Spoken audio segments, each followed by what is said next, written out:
Magandang umaga, magandang araw. Yo, good morning mga G. Yan, nagpapagupit ako dito. Nag-overvoice Pagupit nga overflowers pala na ako yata ako dito. Masyado akong medyo pogi bata na ng yun. konti. Medyo Update bumata ulit tayo rin ng mga G konti. sa Yan, mukha mga alaga nating akong hayop at na halaman. Ito yung aking nilagyan ko kanina ng lambat. Ayan. Tapos ito, lumitaw na ulit yung palaki-palaki na yung aking mga sitaw. Bunga na aking sita. Isang araw may bakot na yan. Ayun, lilipat ko siya. Ito, malaki.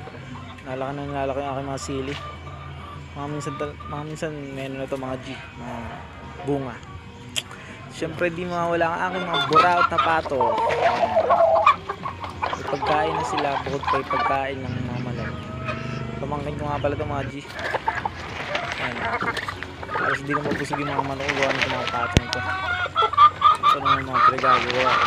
Napakatakaw. Yan. Halos mabusan na aking mga manok. Mga nakatali pa man din. Sila pa yung malakas kumain. Ito yung kabilang kulong ng mga G. Ito sa bayan. Sa may kalapit ng baboy ko. Ayan o. Yung mga mustasa. Ay hindi. Pichay yata ito. O tama, pichay. Sorry, nakalimutan ko.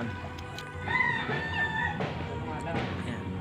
Ito yung gagawin ko lambat kanina before and after. Ayan. Kasi nakakahid kasi ng mga manok ko eh. Masyadong matatakaw. Pati yung mga kailangan natin lambatan. Pakatatakaw ng mga pato. Yung mga nakawala rin ako mga manok. Kailangan talaga may lambat. Ayan, ginagawa ko mga G. Yan yung kanina, tanghalian. Medyo napay naman ako gabi. Dumayo ako sa mga bargato. Si Mami Jazz. Sobrang init ito. Kanina di ako mapakali sa init. Yan, nilalagyan ko ng mga lambat. Isang araw ko ito ayusin. Kuha ko bukas ng siguro si It. Para pagtubo ng mga sitaw kanina, pinakita ko sa inyo last video. Ayun o, yung sa may timba. Doon ko ilalagay. Lalagyan natin siya ng si It para oras na gumapang na siya, dire-diretso yung niya. Ito na naman po. Ito naman po yung mga pato ko. Papakain ako nito ng baboy. Ayan na. Ito dalawa nakakulong. Tulong ko masyado na kasi malayo.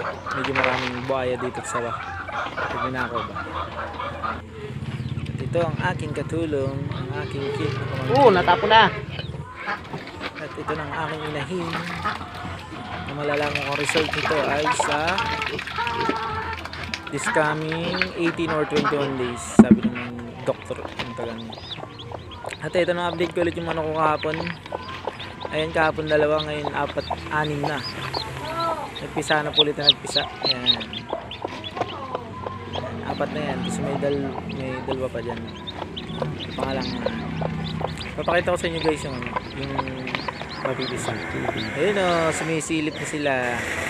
Bukas kompleto na ito. Ibababa na natin yan mga G. Kasi baka magutom, mamatay pa ibang sisiw. Tagalog yan guys ha. Mga G, Tagalog yan ha. Hindi ako nagsasabog. Sadyang maalaga lang ako sa hayop. Pangarap ko, ulitin yung pangarap ko magka-farm. Sana. Ayan. Taps, ito yung nasa harapan ko. Yun lang guys, thank you.